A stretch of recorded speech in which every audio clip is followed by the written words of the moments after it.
ফেরাউন তখন নিঃস্ব দেউলিয়া, ঋণে জর্জরিত। ঋণ পরিশোধ করার ভয়ে ঘরের মধ্যে লুকিয়ে পড়ে। অতএব একে একে পাওনাদার ফেরাউনের বাড়িতে আসতে থাকে। ফেরাউন ছিল খুবই চতুর এবং প্রতারক। শুধু প্রতারক নয়, বাটপার।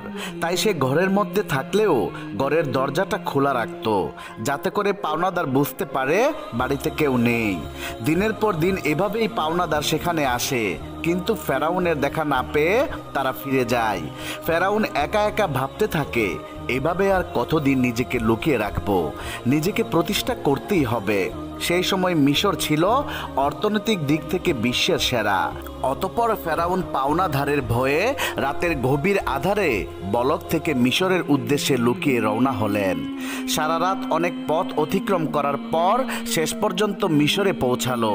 কিছু দূর যাওয়ার পর তার বন্ধু হামানের সাথে সাক্ষাৎ হলো। তাকে দেখা মাত্রই হামান জিজ্ঞাসা করলো, প্রিয় বন্ধু, তুমি এখানে কেন? তোমার কি অবস্থা? তখন ফেরাউন বলল, বন্ধু হামান, আমি খুবই মুসিবতের মধ্যে আছি। পাওনাদারদের ভয়ে লুকিয়ে পালিয়ে এসেছি। আমি একেবারে নিঃস্ব, চারদিকে ঋণে জর্জরিত। এখন আমার কোনো একটা কাজের প্রয়োজন। তখন হামান বলল, ফেরাউন, আমারও একই অবস্থা, আমারও একটা কাজের প্রয়োজন। অতঃপর ফেরাউন ও হামান কাজের সন্ধানে বেরিয়ে পড়লেন। কিছু পথ অতিক্রম করার পর তারা ক্ষুধায় এবং তৃষ্ণায় কাতর হয়ে পড়েছিল। তারা তখন দূরে লক্ষ্য করে দেখল একটি লোক তরমুজ খেতে তরমুজ কাটার কাজ করছে। তখন ফেরাউন হামান ধীরে ধীরে সেই তরমুজ ক্ষেতের সামনে গিয়ে বলল, চাচা যান, আমরা খুবই ক্ষুধার্ত, আমাদের কিছু তরমুজ খেতে দেবেন?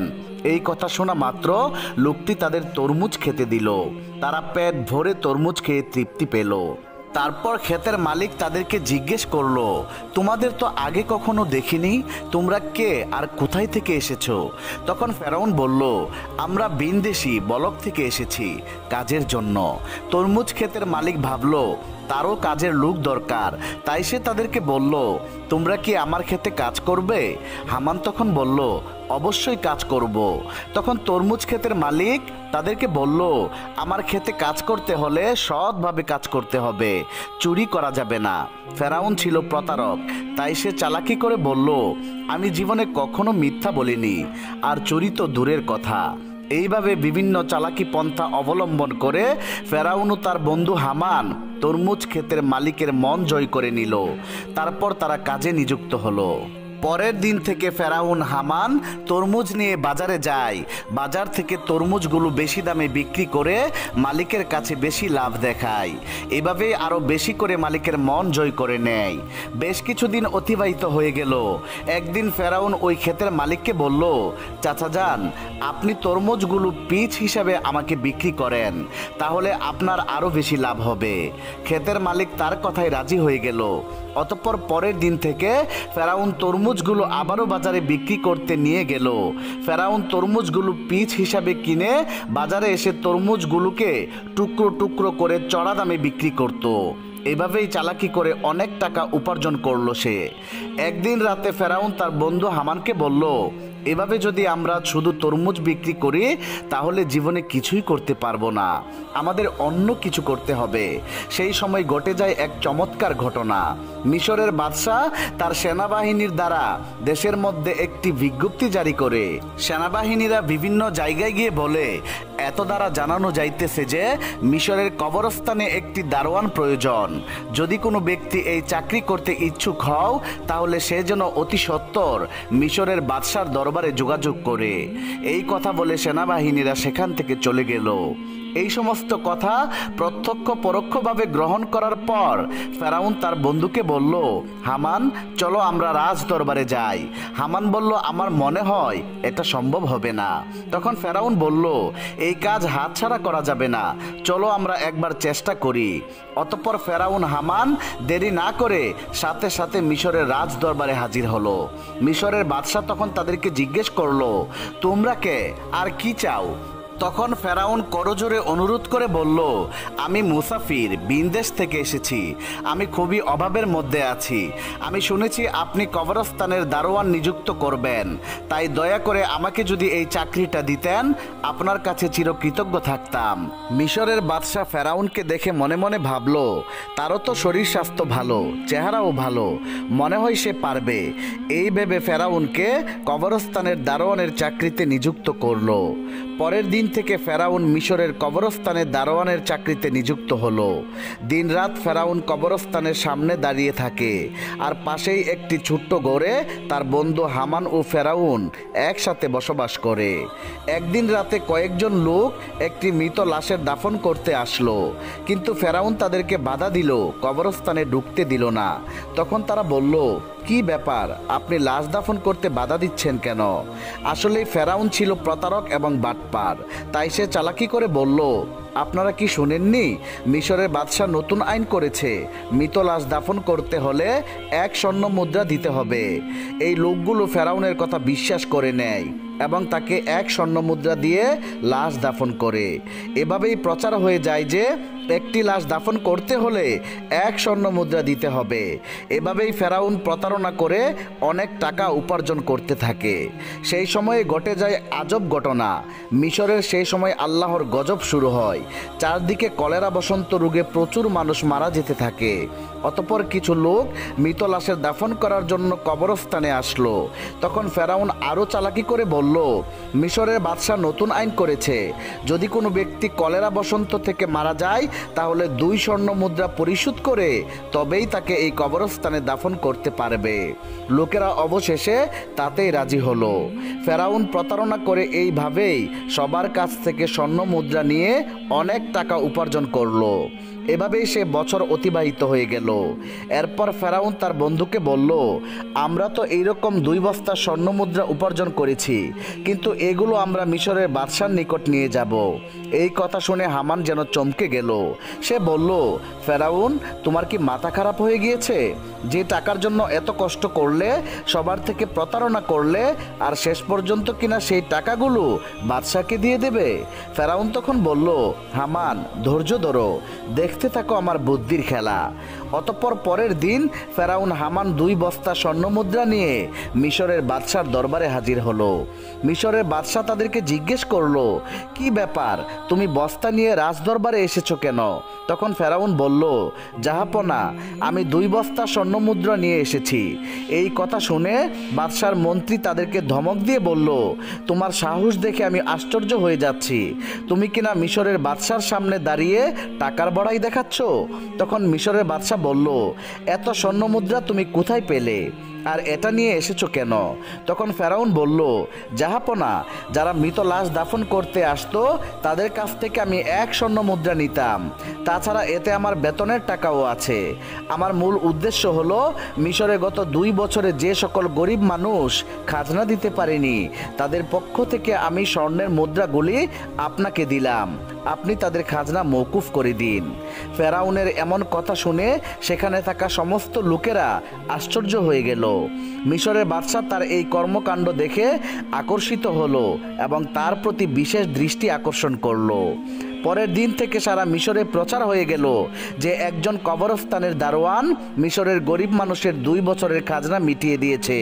সমস্ত মিশরের লোকেরা বলাবলি করতে লাগলো, আহ, এমন ভালো মানুষ সারা মিশরে আর দ্বিতীয়টি দেখা যায় না। ওই ব্যক্তিটি কবরস্থানের দারোয়ান না হয়ে যদি আমাদের দেশের বাদশাহ হতো তাহলে আমরা কতই না সুখী হতাম। এভাবেই ফেরাউন প্রথমে মিশরের বাদশাহ, তারপর মিশরের মানুষের মন জয় করে নিল। অতঃপর এভাবেই অনেক দিন অতিবাহিত হয়ে গেল। একদিন মিশরের বাদশাহ বার্ধক্যজনিত কারণে ইন্তেকাল করলেন।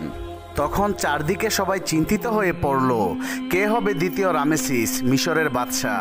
কয়েকদিন পর রাজদরবারে একটি জরুরি মিটিংয়ের আয়োজন করা হলো।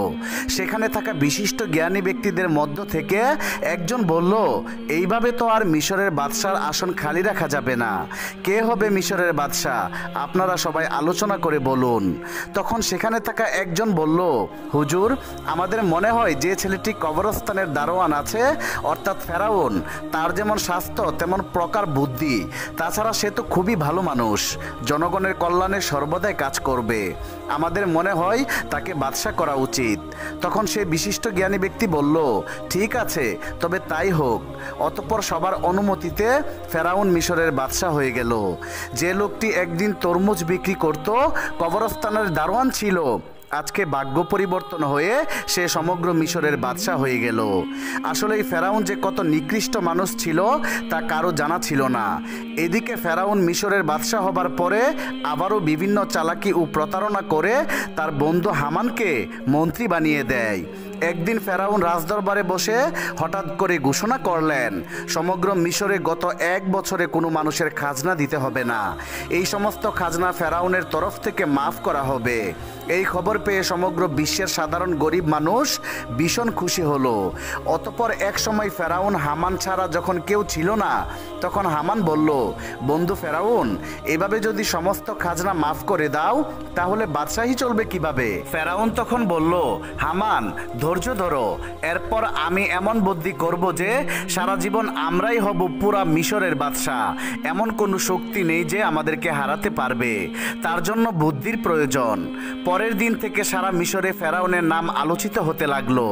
এই সময় হামান ফেরাউনকে ডেকে বলল, বন্ধু ফেরাউন, তুমি যদি সারা জীবন বাদশাহ থাকতে চাও তাহলে কিছু কাজ অবশ্যই প্রয়োজন। তখন ফেরাউন বলল, কি সেই কাজ? এরপর হামান একে একে সব কিছু ফেরাউনকে বলে দিল। অতঃপর ফেরাউন রাজদরবারে একটি জরুরি মিটিংয়ের আয়োজন করলো। তখন ফেরাউন বলল, আজ থেকে কোনো শিক্ষা ব্যবস্থা থাকবে না, সমস্ত পাঠশালা বন্ধ করে দেওয়া হবে। ফেরাউন রাজকীয় ফরমান জারি করলো, মিশরের কোনো ব্যক্তি শিক্ষা নিতে এবং দিতে পারবে না। যদি কোনো ব্যক্তি এই হুকুম অমান্য করে তাহলে তাকে হত্যা করা হবে। সারা মিশরে যারা ছোট ছোট পাথরের মূর্তি বানিয়ে পূজা করে সেগুলো যেন ভেঙে দিয়ে ফেরাউনের মূর্তি পূজা করে আজ থেকে। ফেরাউনের এইসব ঘোষণার পর অল্প দিনের মধ্যেই ফেরাউনের কথায় ভীত হয়ে সবাই লেখাপড়া বন্ধ করে দেয় এবং সমগ্র মিশরের মানুষ আল্লাহর কথা ভুলে গিয়ে মূর্খ অজ্ঞতা হয়ে পড়ে। মানুষ সম্পূর্ণরূপে চতুষ্পদ জন্তুর মতো হয়ে পড়ল। এরপর ফেরাউন ব্যাপক অহংকারী হয়ে গেল। নিজেকে এত বড় মনে করতে লাগলো যে অহংকারে পরিপূর্ণ হয়ে নিজেকে ক্ষুধা দাবি করলো। আস্তে আস্তে জনগণের উপর কর খাজনার পরিমাণ বাড়িয়ে দিল। অন্যায় অত্যাচার বেড়ে গেল। একাকী ফেরাউন সারা মিশরে শাসন কার্য চালাতে লাগলো। সুদ ঘুষ জেনা বেবিচার এর পরিমাণ বেড়ে গেল। এক কথায় ফেরাউন বনি ইসরাইলদের অপমান অপদস্থ করতে লাগলো। শুধুমাত্র আসিয়া ব্যতীত অন্য কেউ ফেরাউনের অপমান অপদস্থ থেকে রেহাই পেত না, কারণ আসিয়া ছিল সেই যুগের সবচেয়ে সুন্দরী ও গুণবতী এবং ধার্মিক নারী। এরপর ফেরাউন বহু বছর পর আসিয়াকে স্ত্রী রূপে বরণ করেছিল।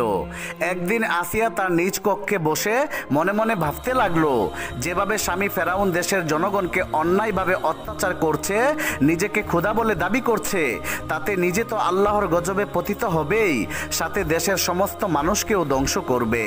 ঠিক ওই সময় ফেরাউন সেই কক্ষে প্রবেশ করলো এবং বলল, আসিয়া, তোমাকে এমন চিন্তিত দেখাচ্ছে কেন?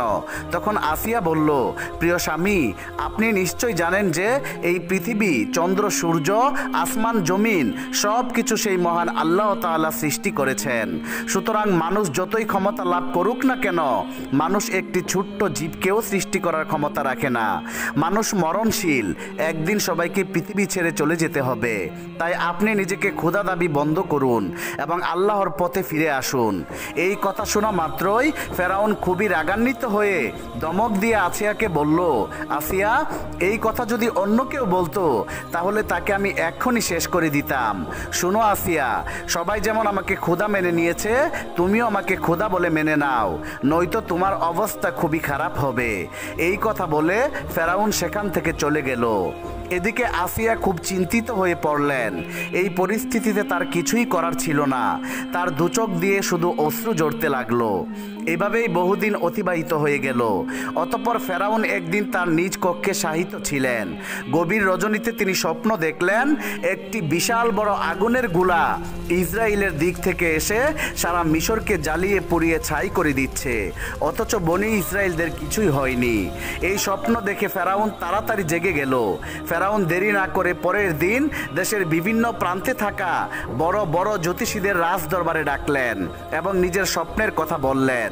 ফেরাউনের এই স্বপ্নের তাবির করে জ্যোতিষীদের মধ্যে একজন জ্যোতিষী বলল, জাহাপনা, আপনি কিছু মনে করবেন না, ভবিষ্যতে আমরা আপনার মৃত্যু দেখতে পাচ্ছি। আপনি বেশি দিন মিশরের বাদশা থাকতে পারবেন না, আপনার ক্ষমতা চূর্ণ বিচূর্ণ হয়ে যাবে। এই কথা শ্রবণ করে ফেরাউন অত্যন্ত রাগান্বিত হয়ে বলল, সব কিছু খুলে বলো আমাকে, কি বলতে চাইছো তোমরা? আমাকে ক্ষমতা থেকে হারাবে এমন কোনো শক্তি আছে নাকি? তখন জ্যোতিষী বলল, বনি ইসরায়েলদের মধ্যে হতে মুসা নামক একটি ছেলে আপনার ক্ষমতা শেষ করে দেবে। এই কথা বলে তারা সেখান থেকে চলে গেল। কিছুদিন পর ফেরাউন হামানকে বলল, শুনো বন্ধু হামান, গোটা মিশরে যে ঘরে শিশুপুত্র সন্তান থাকবে তুমি সৈন্যবাহিনী নিয়ে তাদেরকে হত্যা করো। ফেরাউনের কথা মতো হামান সেনাবাহিনী নিয়ে মিশরের প্রতিটি বাড়িতে তল্লাশি করে পুত্র সন্তানদের মেরে ফেলতে লাগলো।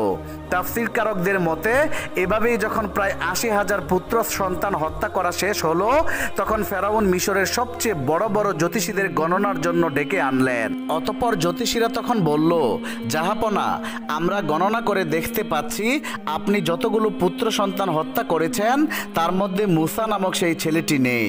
তখন ফেরাউন বলল, ভালো করে গণনা করো। এবার জ্যোতিষীরা বলল, জাহাপনা, আমরা গণনা করে দেখতে পাচ্ছি আপনি যতই তাকে হত্যা করার চেষ্টা করেন না কেন তাকে হত্যা করতে পারবেন না। মুসা নামক সেই ছেলেটি আপনার ক্ষমতা চূর্ণ বিচ্ছিন্ন করে দেবে, আর সেই ছেলেটি এখন শিশু। এই কথা শোনা মাত্রই ফেরাউন আরো ক্রোধান্বিত হলো এবং সাথে সাথে হুকুম করলো, তোমরা প্রতিটি বাড়িতে গিয়ে তল্লাশি করো, যে ঘরেই মুসা থাকুক না কেন তাকে শেষ করে দাও। এই খবর সারা মিশরে ছড়িয়ে পড়ল। তখন হযরত মুসা আলাইহিস সালামের আম্মাজান খুবই চিন্তিত হয়ে পড়লেন, কিভাবে তার শিশু সন্তান মুসাকে বাঁচাবে। ঠিক ওই সময় তার কন্যা মরিয়ম নদীর পাড়ে ছাগল চড়াচ্ছিল। তখন মেয়েটি ভালো করে লক্ষ্য করে দেখল যে ফেরাউনের অনেক সৈন্যবাহিনী তাদের বাড়ির দিকেই যাচ্ছে। এটা দেখার পর মরিয়ম খুব দ্রুত তার বাড়িতে চলে আসলো এবং তার আম্মাজানকে লক্ষ্য করে বলল, আম্মাজান, ফেরাউনের সৈন্যবাহিনী আমাদের বাড়ির দিকে আসছে, আমার ভাই মুসাকে তুমি বাঁচাও। এই কথা শুনে হযরত মুসা আলাইহিস সালামের আম্মাজান একেবারে হতভম্ব হয়ে গেল। তিনি কিছুতেই বুঝতে পারছে না কি করবে এখন। ততক্ষণে ফেরাউনের সৈন্যবাহিনী তাদের বাড়ি ঘিরে ফেলেছে।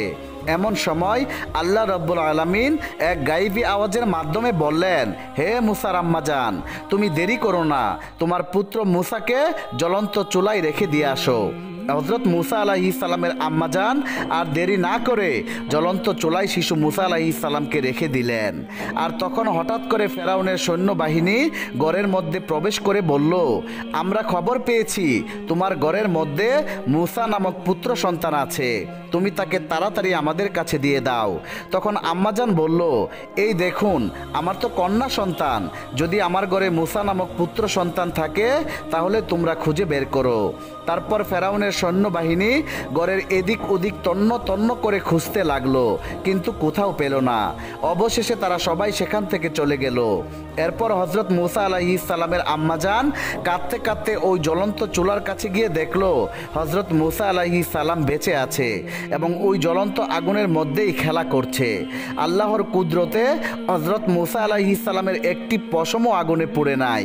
তখন হযরত মুসা আলাইহিস সালামের আম্মাজান আল্লাহর দরবারে শুকরিয়া আদায় করলেন এবং বললেন, হে আল্লাহ, তুমি সমস্ত ক্ষমতার মালিক, সমস্ত প্রশংসা তোমারই। আল্লাহ গো, তুমি আমার পুত্র মুসাকে বাঁচিয়েছো। অতঃপর হযরত মুসা আলাইহিস সালামের আম্মাজান ওই দিন রাতে স্বপ্ন দেখলেন আল্লাহ রব্বুল আলামিন বলছেন, হে মুসার জননী, তুমি একটা কাঠের সিন্দুক তৈরি করো এবং হযরত মুসাকে ওই সিন্দুকের মধ্যে ভরে নীল নদে ভাসিয়ে দাও। এদিকে আল্লাহ রব্বুল আলামিন হযরত জিবরাইল আলাইহিস সালামকে ডেকে বললেন, হে জিবরাইল, তুমি যাও মুসার আম্মাজানকে সাহায্য করো। আল্লাহর কাছ থেকে এই নির্দেশ পেয়ে হযরত জিবরাইল আলাইহিস সালাম মুসা নবীর বাড়ির দিকে যেতে লাগলেন।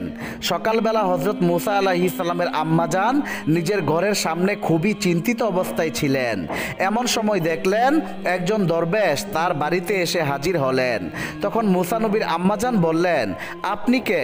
আপনাকে তো চিনলাম না। তখন তিনি নিজের পরিচয় গোপন রেখে বললেন, আমি একজন কাঠ মিস্ত্রি। আপনার কি কোনো কাঠের জিনিস তৈরি করতে হবে? সাথে সাথে মুসা নবীর আম্মাজান বলল, অবশ্যই, আমার একটা কাঠের সিন্দুক তৈরি করতে হবে।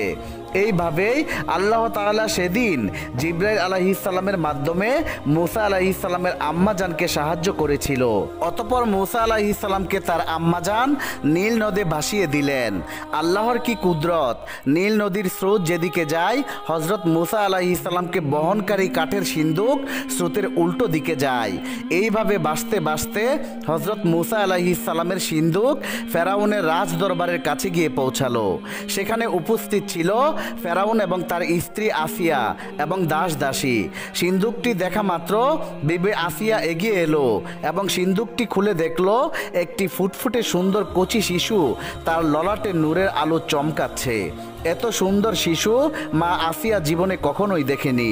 তাই আর দেরি না করে সাথে সাথে মুসা আলাইহিস সালামকে কুলে তুলে নিল এবং ফেরাউনের কাছে গিয়ে বলল, দেখুন কত সুন্দর শিশু, এই শিশুটিকে আমি লালন পালন করব। এটা শুনে ফেরাউন বলল, না, এই শিশু হয়তো আমাদের শত্রু হবে। এটাই বনি ইসরায়েলদের মধ্য থেকে কোনো এক শিশু হতে পারে, একে আমি হত্যা করব। তখন মা আসিয়া বলল, কি বলছেন? এটা যদি বনি ইসরায়েলদের কোনো শিশু হতো তাহলে নদীর স্রোতের উল্টো দিকে কিভাবে আসলো?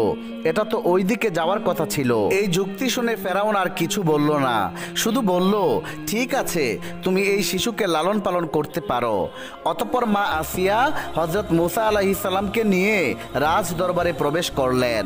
ফেরাউন যখন মুসা আলাইহিস সালামকে কুলে তুলে নিল এবং নিজের সন্তান রূপে আদর করার জন্য চুম্বন দিতে যাবে, এমন সময় হজরত মুসা আলাইহিস সালাম আল্লাহর হুকুমে ওই কচি শিশু হাতে এত জোরে ফেরাউনকে চর মারলো, রাজ দরবারে যেন মনে হলো ভূমিকম্প শুরু হয়ে গেছে। তখন ফেরাউনের মনে সন্দেহ প্রকাশ পেল, মনে মনে বলতে লাগলো, নিশ্চয়ই এই শিশু কোনো সাধারণ শিশু নয়, একে পরীক্ষা করতে হবে। তখন ফেরাউন একজনকে বলল, যাও, কিছুটা স্বর্ণ আর আগুন নিয়ে আসো, এই শিশুকে পরীক্ষা করা লাগবে। এটা শুনে উপস্থিত সবাই হতবাক হয়ে গেল। লোকটি যখন আগুন আর স্বর্ণের টুকরা নিয়ে দরবারে প্রবেশ করলো, ঠিক ওই সময় আল্লাহ রব্বুল আলামিন হজরত জিবরাইল আলাইহিস সালামের মাধ্যমে হজরত মুসা আলাইহিস সালামের হাত আগুনের দিকে ঠেলে দিল। আর শিশু মুসা আলাইহিস সালাম তখন সেই আগুনের একটা গোলা নিয়ে তার মুখের ভিতর দিয়ে কাঁদতে লাগলো। আর এই দৃশ্য দেখে মা আসিয়া চিৎকার দিয়ে এসে মুসা নবীর মুখ থেকে আগুনের টুকরাটা বের করে আনলো এবং ফেরাউনকে বলতে লাগলো, আপনার মতো এমন নিষ্ঠুর পাষাণ মানুষ আর দ্বিতীয়টি নেই। এতটুকু শিশু কি আগুন আর স্বর্ণের পার্থক্য বুঝতে পারবে? অতঃপর ফেরাউনের মন থেকে সন্দেহ দূর হয়ে গেল। আর এভাবেই হজরত মুসা আলাইহিস সালাম ফেরাউনের বাড়িতে বড় হতে থাকলো। সুবহানাল্লাহ।